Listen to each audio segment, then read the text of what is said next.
Job capítulo 22. Y fíjate lo que dice el versículo 21. Dice: vuelve ahora en amistad con él y tendrás paz, y por ello te vendrá bien. Esta tarde, hermanos, quiero yo hablarles un poquito acerca de principios básicos para la vida. Y Dios ha establecido principios bíblicos universales que no son opcionales en la vida, independientemente de si somos o no somos cristianos, ¿no? Si observamos estos principios y vivimos conforme a ellos, nuestras vidas se van a ver afectadas. Y afectadas para bendición, ¿no? Y si no los observamos y si los violamos y si no vivimos de acuerdo a estos principios, pues nuestras vidas se van a ver también afectadas, pero para maldición, para problemas, para situaciones difíciles. Y hoy vamos a estudiar solamente 4. Yo creo que podemos encontrar muchísimos más en la Biblia. Podemos encontrar muchísimos principios básicos para vivir la vida, ¿no? En la palabra de Dios. Pero hoy quiero solamente, por causa del tiempo también, ver solamente 4 principios básicos y fundamentales para disfrutar de una vida de bendición y de prosperidad espiritual. Fíjense, no estoy hablando de prosperidad económica, estoy hablando de prosperidad espiritual. Si los observamos estos 4 principios, vamos a poder ver en nuestra vida bendición y prosperidad espiritual. Y el primer principio básico e importante que vamos a ver es el principio del arrepentimiento. Fíjate, ve conmigo primera carta de Juan en el capítulo 1, en el versículo 9.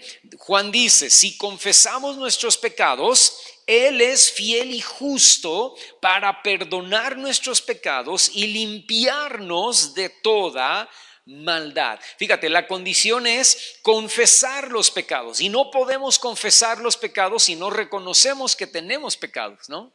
Y hay gente que reconoce que tiene pecados y dice: y no me arrepiento, ¿no? Le preguntan a alguien: bueno, ¿y te arrepientes de lo que hiciste en tu vida? No me arrepiento de nada de lo malo que hice, no me arrepiento. Y bueno, pues ya estamos mal, ¿verdad? Porque el primer principio bíblico para vivir la vida bendecidamente, ¿no?, es arrepentirnos, confesar nuestros pecados, pedirle perdón al Señor.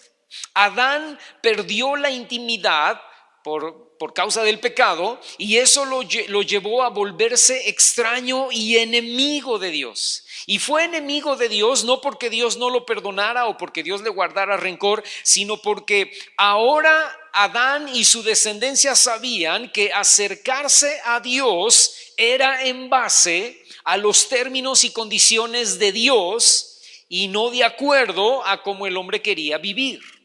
Entonces, fíjate, cuando no somos cristianos, Dios se convierte en nuestro enemigo porque no nos deja hacer lo que nosotros queremos hacer, ¿no? No nos deja vivir como nosotros queremos vivir.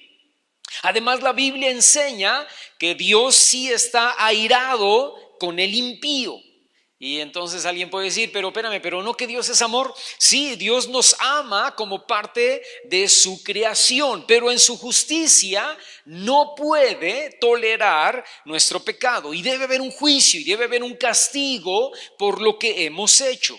Por eso la primera cita que leímos, si te acuerdas, del libro de Job, recomienda: vuelve ahora en amistad. Esa palabra fue importante, amistad con Él. Es decir, arrepiéntete, reconcíliate, y entonces vas a tener paz, y entonces te va a venir o te va a ir bien. Y de lo que está hablando Job y de lo que está hablando Juan es que necesitamos abandonar nuestros caminos, pedir perdón y volvernos al Señor.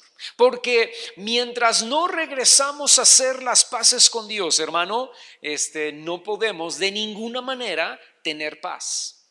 Fíjate, nos puede ir bien económicamente sin el Señor, Nos puede ir bien económicamente sin Dios en nuestra vida, pero tendremos problemas y dificultades en otras áreas, ¿no? Nos va bien económicamente, pero tenemos problemas en la salud.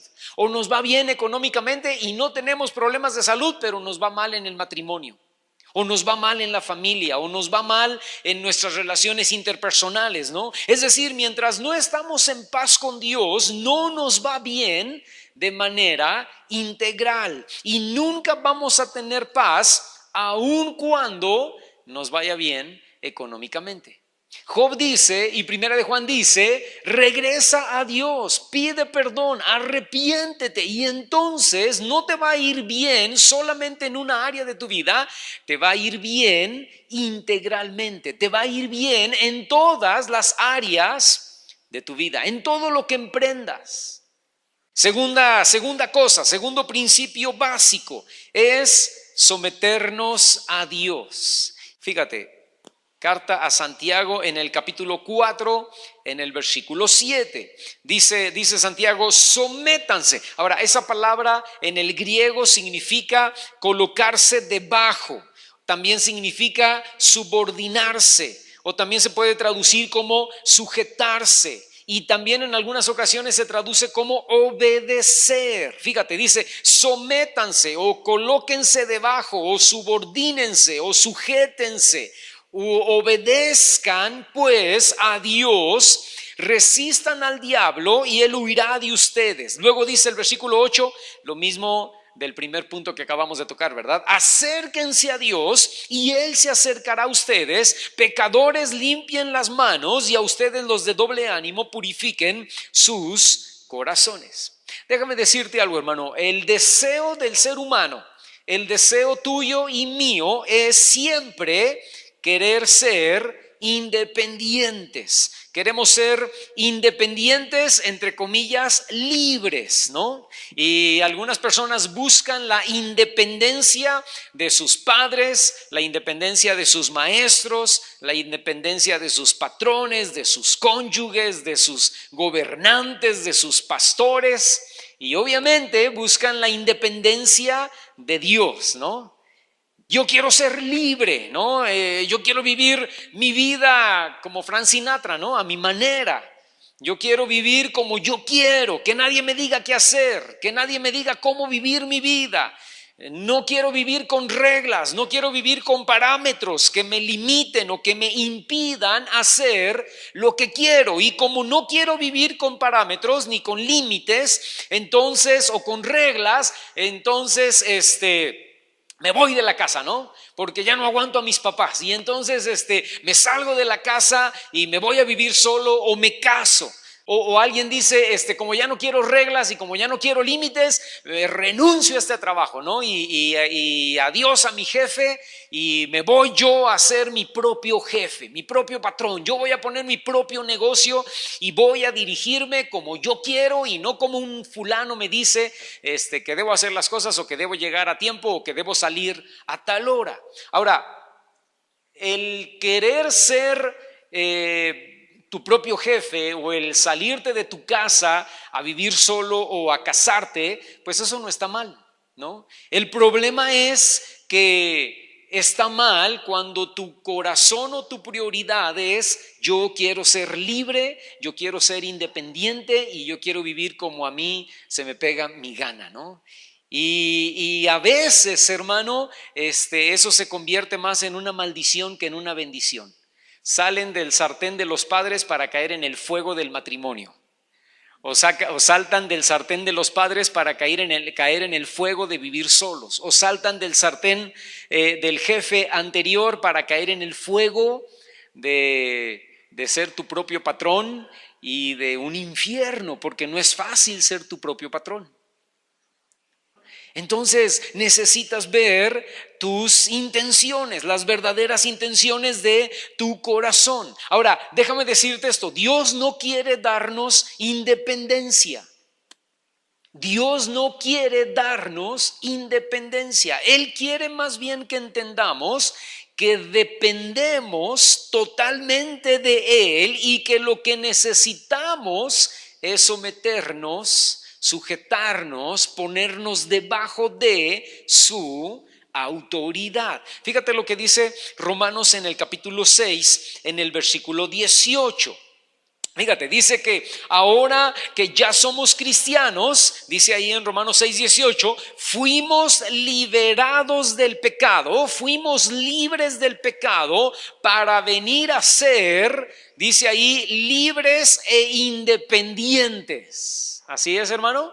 No, dice, fuimos libres del pecado, o fuimos liberados del pecado para ser esclavos. La palabrita ahí que aparece en tu Reina Valera 60 es siervos, pero la palabra original en el griego es para ser esclavos de la justicia. Ya fuiste libre del pecado, ahora eres esclavo de la justicia. Nos volvemos esclavos de Dios, pero ahora somos esclavos de Dios por amor y ya no por fuerza, como cuando estábamos atados al enemigo, ¿no?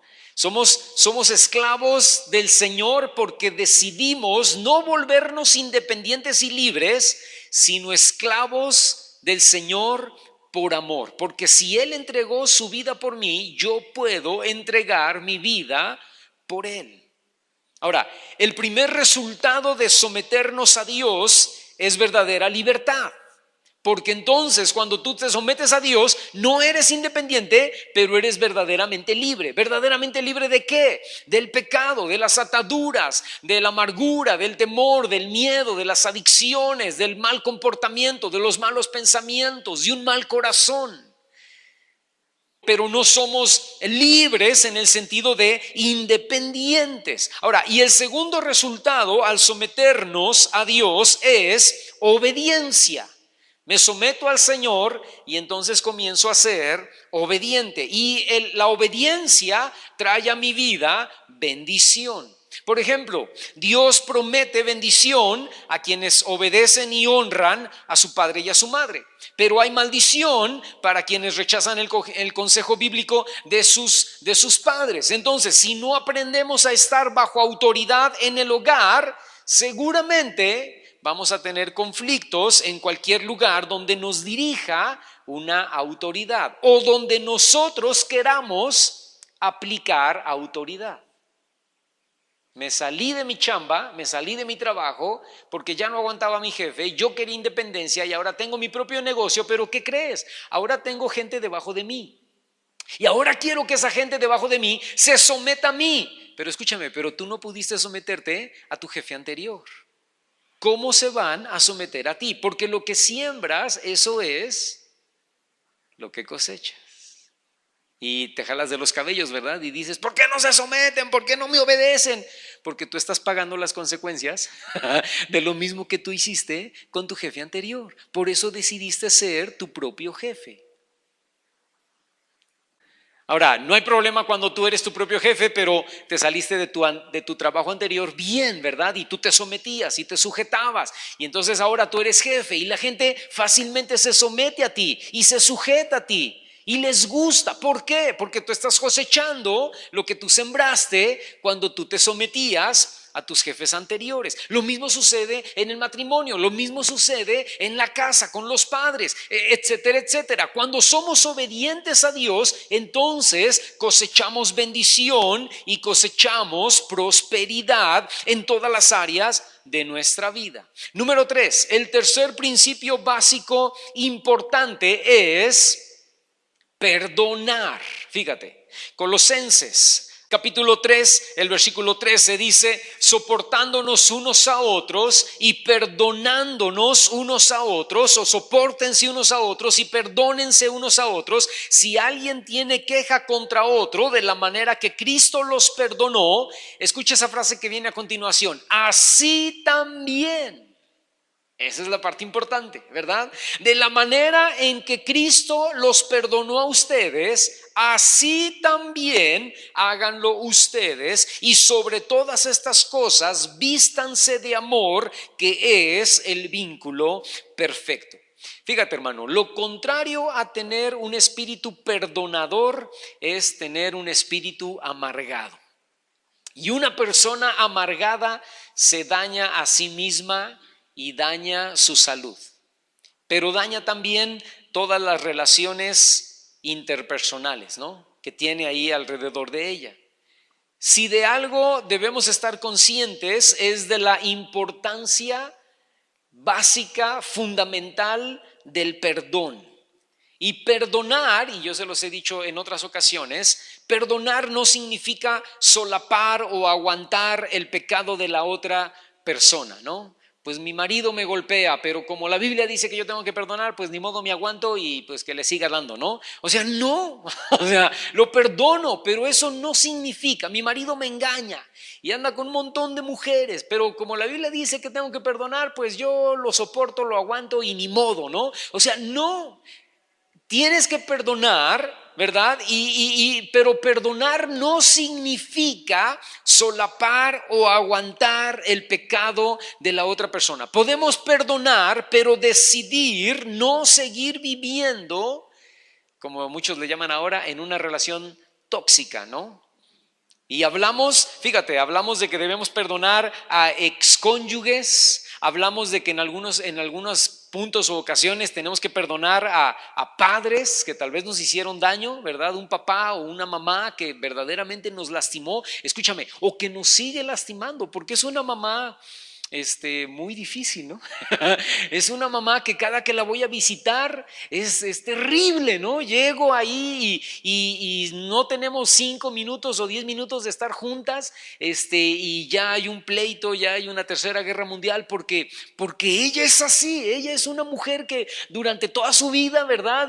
Busca el punto negro del arroz para crear un problema, para crear una situación. Entonces, ¿sabes qué? Mamá, te perdono, pero te visito una vez al año, ¿no?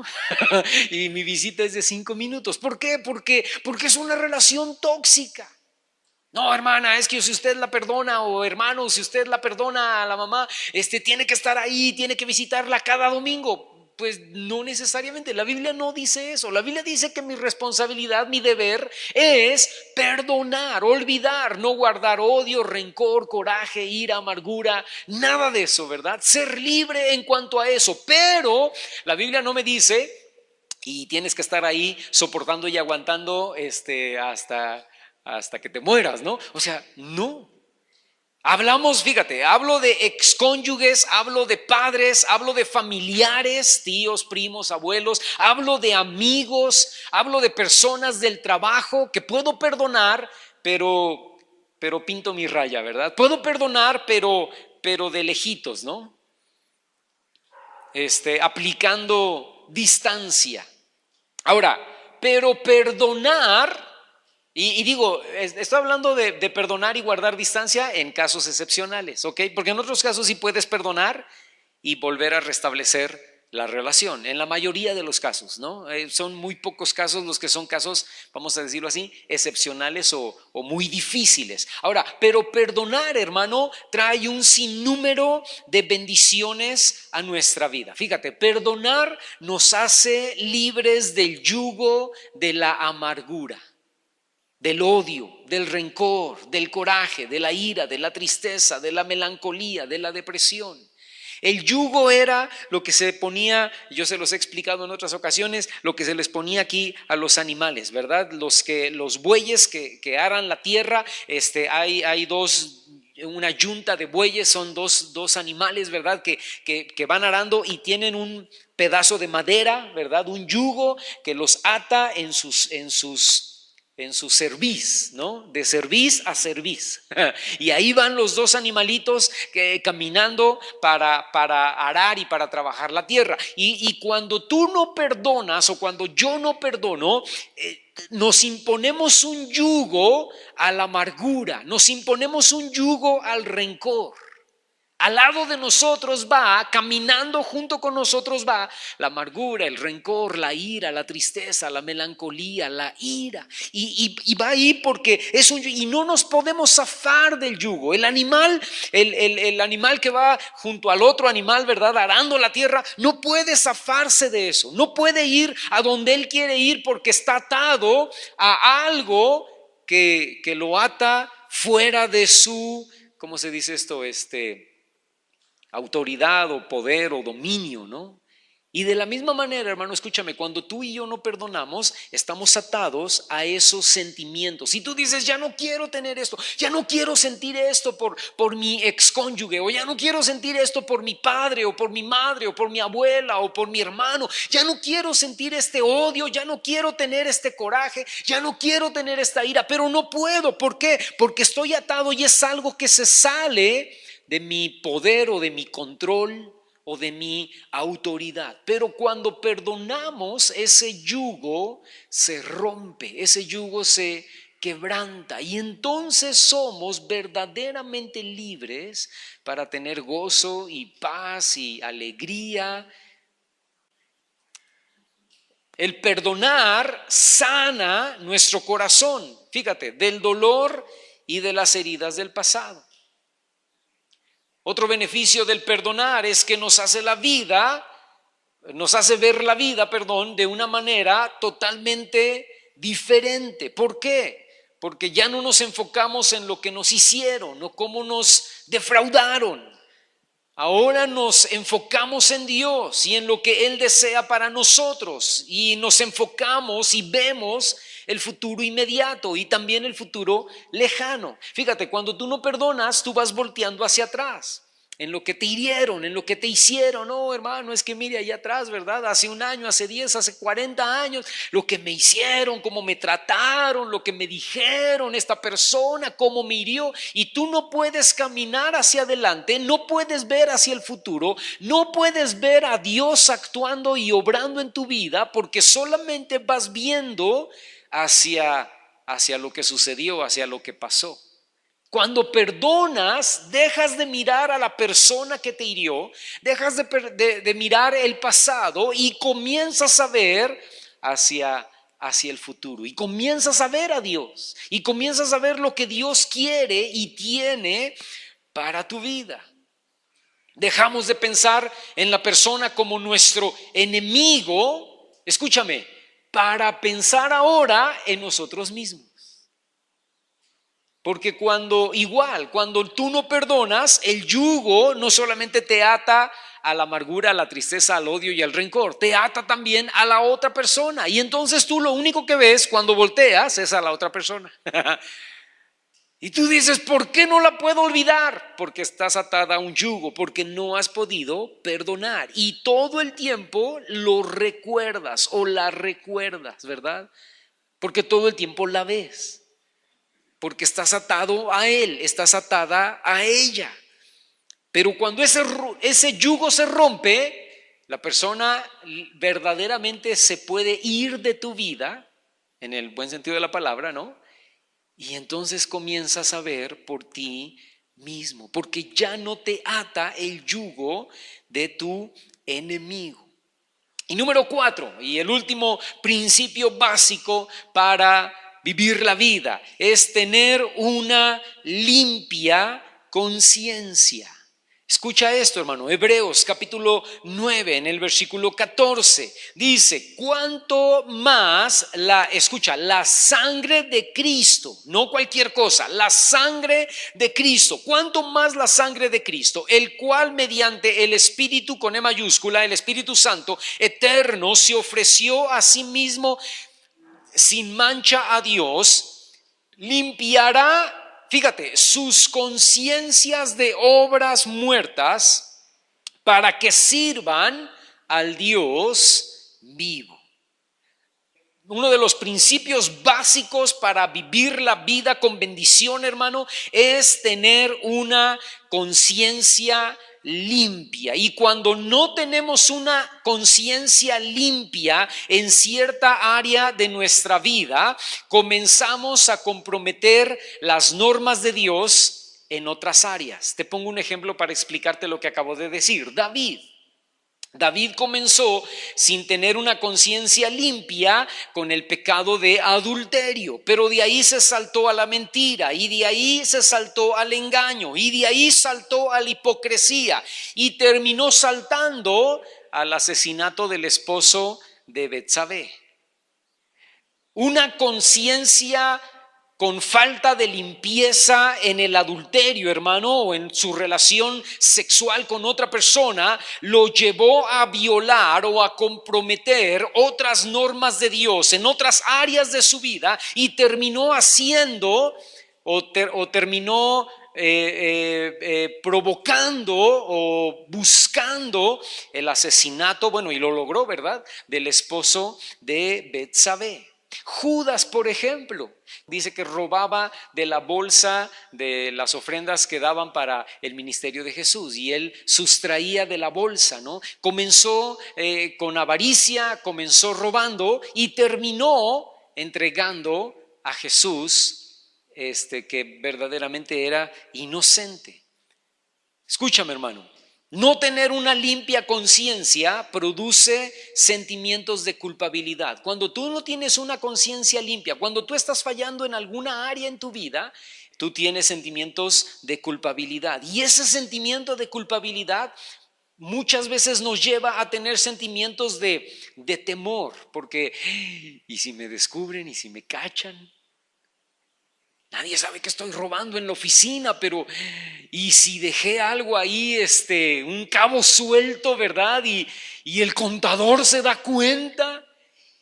Y entonces tú no puedes estar tranquilo, no puedes dormir tranquilo, no puedes disfrutar el sábado y el domingo tranquilo, ¿verdad? Porque estás pensando nada más, quiero llegar a la oficina el lunes para ver si se dieron cuenta. Y llegas el lunes, revisas y, ay, no se han dado cuenta, pero pasa martes, pasa miércoles, llega el viernes, te vas y si se dan cuenta. Y así cada semana, y así cada mes, y así cada año. Estás engañando a tu esposa. Y dices, ¿y si se da cuenta? ¿Y si me cacha? ¿Y si ve que compré el anillo el collar de perlas, ¿verdad?, para Margarita? Y si ve el estado financiero, y si entra por casualidad al banco, ¿cómo se dice esto?, a la aplicación del banco y nota que faltan 400,000 pesos, ¿no?, por el regalo de Margarita. ¿Qué voy a hacer? Entonces, escúchame, cuando no tenemos una conciencia limpia, hay un sentimiento de temor, hay un sentimiento de miedo. Tu esposa te voltea y te dice, no duermes bien o tienes unas ojeras. No, sí duermo bien, no, yo tranquilo como niño chiquito, ¿verdad? Me levanto cada 2 horas y me pongo a llorar. ¿No? Nos lleva a tener, fíjate, sentimientos de temor, de miedo, de falta de paz, de intranquilidad, de desesperación, pero también nos lleva a tener sentimientos de amargura, de tristeza, porque ¿por qué tengo que robar? ¿Qué ganas, verdad, de estar haciendo esto? Pero es algo que no puedo dejar. Escúchame, hermano. Tristeza, ira contra ti mismo, coraje, ¿no? Porque tienes esta situación y te das cuenta que probablemente estás haciendo mal y lo quieres dejar, lo quieres abandonar, pero es como una bola de nieve, ¿no? Que ahora ya se hizo más grande. No podemos tener una conciencia limpia, escúchame, si no aplicamos el primer principio bíblico, que es arrepentimiento, ¿no? Y si no viene a través de la sangre de Cristo Jesús. La sangre de Cristo es la única, fíjate, arrepentimiento y después la sangre del Señor. Dice ahí en la cita que acabamos de leer, Hebreos capítulo 9, versículo 14, que la sangre puede limpiar nuestras conciencias de obras muertas. ¿Por qué? Porque nos arrepentimos y entonces estamos en paz con Dios y entonces dejamos verdaderamente de hacer aquello que hacíamos que estaba terriblemente mal, ¿no? Fíjate lo que dice Hebreos capítulo 10, ahí mismo en Hebreos, en el capítulo 10, en el versículo 22, dice, acerquémonos con corazón sincero, en plena certidumbre de fe, purificados los corazones de mala conciencia, escucha, purificados los corazones de mala conciencia y lavados los cuerpos con agua pura. El Espíritu Santo en esta parte, como tipo del agua que purifica, lava nuestra conciencia, que según ahí Hebreos 10:22 se ubica en nuestro corazón. Qué interesante, ¿verdad? Alguien podría pensar, mi conciencia pues acá en la mente. No, dice Hebreos que la conciencia está en el corazón, porque dice el purificado de los corazones de mala conciencia. Tu conciencia está allí en el corazón y tu conciencia es la que te acusa. Tu conciencia es la que te dice, no estás haciendo bien, te van a cachar, te van a descubrir, abusado, no prestes el celular a tu mujer porque lo va a ver, ¿verdad? Si alguien esconde su celular, hermano, es porque esconde algo, ¿verdad? Así de fácil y de sencillo. Mi esposa me dice, préstame tu celular, aquí está. Pero imagínate que tuviera yo una mala conciencia, que anduviera con Margarita, ¿no? Entonces mi esposa me dice, préstame el celular. ¿Y para qué lo quieres? No, pues préstamelo. No, tú dime a quién le vas a hablar o qué va. No, préstamelo. No, yo te marco y a ver, al altavoz ahí, habla. ¿Verdad? ¿Ya terminaste de hablar? Ok, cuelgo, ya. ¿Pero por qué? ¿Qué es No, es que es algo personal, es que es algo íntimo, es que es mi derecho, es mi celular y es tu celular y yo no me meto con tu celular. No vengas, ¿verdad? El celular es de todos, el celular lo puede ver mi hija, lo puede ver mi hijo, lo puede ver mi esposa, lo puedes ver tú si quieres, te lo presto y lo ves. Hoy en esta semana hay toda una revolución por algo que quiere hacer WhatsApp, ¿no? Que la verdad no entiendo qué quiere hacer, pero todo el mundo está diciendo que es que va a ver tus pláticas, va a ver tus fotos, va a ver tus videos. Y tenemos a alguien conocido, no quiero decir a quién, ¿verdad? Pero es alguien conocido entre Paco y yo, y Sonia y Mireya, ¿verdad? Que está preocupadísima y dice, ¿cómo creen? ¿Cómo creen que van a ver mis? Y todos los que conocemos que están en ese grupo, ¿verdad? Y, sí, van a ver tus fotos y puso ahí, dijo, híjole, qué regada, ¿verdad? Y yo pero pensé, ¿verdad? Pues, ¿qué fotos anda subiendo esta señora, familiar nuestra, que no es cristiana? ¿Qué fotos anda subiendo, ¿verdad? O sea, ¿por qué te da miedo? Pues que publique lo que quiera Mark Zuckerberg en donde quiera, ¿no? De lo mío. O sea, va a haber fotos mías de cuando tenía 5 años. Va a haber fotos mías con mi esposa, va a haber fotos mías. O sea, es más, ni va a haber fotos mías porque yo ni subo fotos mías, ni al Face, ni al teléfono, ¿verdad? Yo no uso el teléfono para sacar fotos, yo uso el teléfono para hablar y mandar WhatsApp. A lo mejor ve el video que les mandé hace una semana de hermanos, vamos a reunirnos los sábados, ¿verdad? Y se va a reír, ¿no? Va a decir, qué chistoso, señor. Pero es todo lo que puede pasar. Pero si tienes miedo, si has subido fotos íntimas, si has tenido conversaciones subidas de tono con otra persona que no es tu esposa, entonces sí, ponte a temblar, ¿verdad? Entonces sí, ¿y qué va a pasar, verdad? ¿Y cómo? Ay, nanita, ¿no? ¿Qué va a suceder? Escúchame, hermano.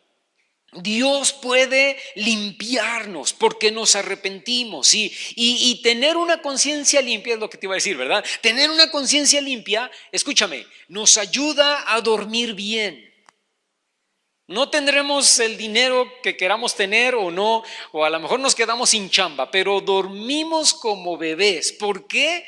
Porque no tengo nada que temer. No tengo cola que me pise. Nadie puede encontrar nada oculto en mi vida. Como frijoles con tortilla, pero eso es lo de menos, ¿verdad? No le robo a nadie, no engaño a nadie, no le miento a nadie. Tengo una conciencia limpia y nos ayuda a dormir bien, a vivir en paz, a estar tranquilos, a estar seguros, a estar confiados.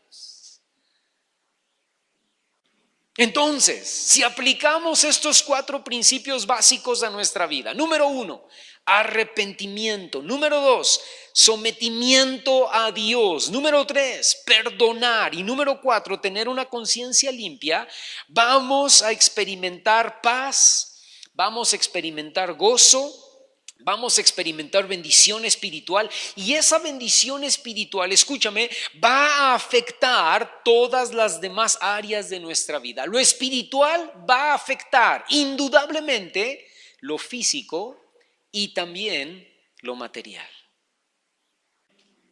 ¿Cuántos quieren aplicar estas 4 verdades o estos 4 principios. Ahora tú dices, hermano, pero arrepentimiento, pues yo me arrepentí hace 2 años que acepté al Señor. No, el arrepentimiento debe ser constante, ¿verdad? Porque constantemente tú y yo la regamos. Entonces necesitamos arrepentirnos constantemente. Cada día necesitamos someternos delante del Señor. Cada día debemos perdonar porque cada día alguien nos lastima, ¿sí o no?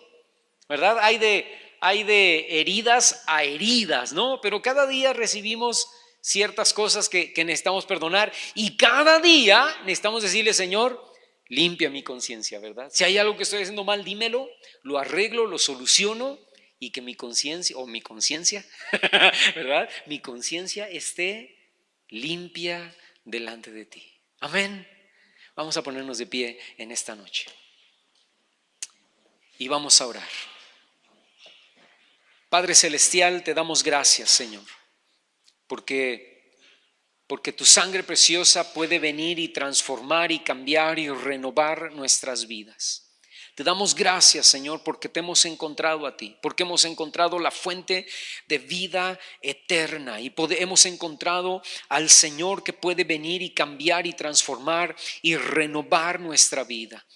Y Padre, te damos gracias, Señor, porque ya nos hemos arrepentido y ya hemos dicho, Señor, que nos sometemos a ti y ya hemos dado pasos para perdonar a otras personas y tenemos una conciencia limpia porque ya no vivimos, Señor, en los pecados en los que vivíamos anteriormente. Pero Padre, hoy te pedimos, Señor, que nos ayudes a seguir cada día renovando estos votos, dando estos pasos, aplicando estos principios, Señor, de arrepentimiento, de sometimiento a tu voluntad, de perdonar y de guardar nuestras conciencias de obras muertas, Señor, y estar limpios delante de ti. Ayúdanos, Señor, a aplicar estos 4 principios en nuestra vida, a vivir de acuerdo a estos 4 principios, a buscar hacer estos 4 principios cada día en nuestra vida, en el nombre de Cristo Jesús, Señor. Guíanos por el camino, Señor, por donde debemos caminar. Endereza nuestras sendas, endereza nuestros pasos, Señor, y ayúdanos por tu Espíritu Santo a recordar estos 4 principios básicos cada día de nuestra vida. Te lo pedimos en el nombre de Cristo Jesús.